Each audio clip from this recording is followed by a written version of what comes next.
And craft, kung saan po dito po namin ginagawang banig, basket, bag, tsinelas, yung stock po ng water lily.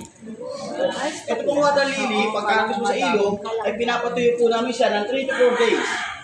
Sandal lang po, wala po kami chemical na ginagamit. After po ng 3 to 4 days, natali po namin siya, binabandel po namin siya, tapos po sinasabit sa hindi po naarawan. Kumbaga po air dry na lang po siya. Kasi po, pag sobrang po siya sa bilad, lumulunong, sayang lang po siya. Hindi po siya pwedeng gamitin. Ngayon po, sa air dry naman po, nakadepende po yung sa panahon, pag medyo mainit, pabilis po siya matuyo. Ngayon po, pwede na po siya gamitin, isa po sa pinakamaraming order po sa amin sa water lily ay yung banig po. Ito po siya, na made of water lily. Ito pong banig, may tatlong step po siya. Dalawang step pa. Unang step, yung pagpa-planted po. Kasi papansin ko ang water lily, medyo makakapal po siya. Pina-planted po namin siya. After po nun, ini-slice naman po namin siya para meron po siyang sizes na po. Pantay na po siya. Kasi ito pong banig, napakarami po order sa amin. Nasa 1 million siya. Sobrang dami po talaga. Ngayon po, after naman po sa banig, gumagawa po kami ng mga basket. Basket po, malakas sa aming pag-berman. Kagaya po mga grocery, fruits, mga pang-giveaways po. Ito pong basket, meron po siyang bakal. Opo, ang tawag po namin dito ay GI wire. Size number 12 po. Dito na po namin siya binubuo. Sa kung tawagin po namin, ito po ay spot welding. Kahit bang po niya sa welding machine, ito po wala po siyang welding rod. Kumbaga po, negative, positive lang po siya. Pag pinagdikit po yung dalawang bakal, automatic po siya nagdidikit. Sample po, baka magulat po ha.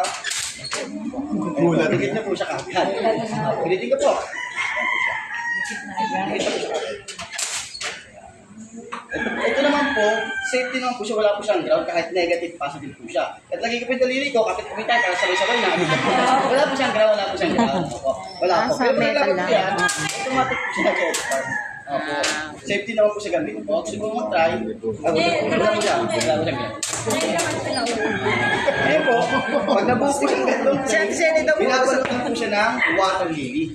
Para po tumibay po yung pagka-spot welding po niya, at lalong-lalo na po hindi po siya kagad kalawangin. Isang kayo Ngayon po, may pag nabubugan to, nabalutin na po ng water lily, itong water lily, hihilahin po ng ganyan, pwede na po siya iwib sa basket. So, ang pinaka-chemical naman po dito, yung natural varnish lang po.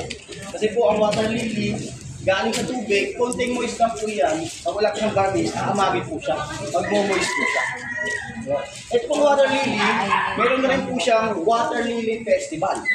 Nagkaroon po siyang festival. Sinasabay po yun sa birthday po ni Senator Santa Villa, kung saan po may ginaganap na binipining Miss Water Lily. Ang suot po nila yun sa baba, yung gown po na water lily. 20 by 28 or 27 po yun.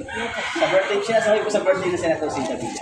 Pero di pong dance contest, syempre, costume po nila, water lily. Nasa baba na. Ito po, ito pong water lily, lahat po ng parts nito ay napapakinabangan. Wala na po sa Las Piñas. Yung ugat po kasi na, ginagawa po namin organic liquid fertilizer.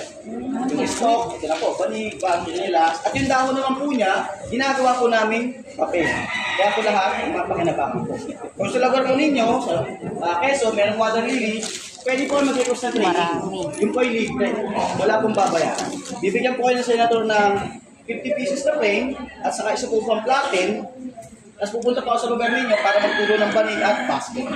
At kung sakali meron po kayo magawang banig, yung senator si Chabigat pa rin po ang bibili na magagawa po ninyo banig. Wala pong problema sa market. Yun lang po. Maraming salamat po. Welcome po sa Las Piñas. Thank you.